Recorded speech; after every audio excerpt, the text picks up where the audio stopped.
মানুষরা জাহান্নামে যেতে ভয় পায়, জাহান্নামের আযাবের কথা শুনলে তারা ভয়তে বিভ্রান্ত হয়ে যায়, কিন্তু তারা ইবাদত করে না, কোনো গোলামি করে না, আবার তারা জাহান্নামে যেতে ভয় পায়।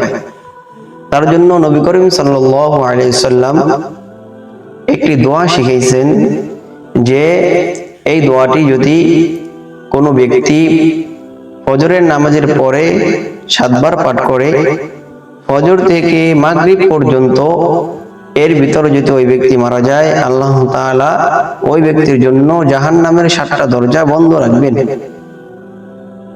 আর ওই ব্যক্তি মাগরিবের নামাজ পর যদি এই দোয়াটি 7 বার পাঠ করে এবং মাগরিব থেকে ফজর পর্যন্ত এর ভিতরে যদি ওই ব্যক্তি মৃত্যুবরণ করেন, আল্লাহ তাআলা ওই ব্যক্তির জন্য জাহান্নামের 7টি দরজা বন্ধ রাখবেন। দোয়াটি হলো, আল্লাহুম্মা আজিরনি মিনান নার। আমি আবার বলছি, দোয়াটি হলো, আল্লাহুম্মা আজিরনি মিনান নার।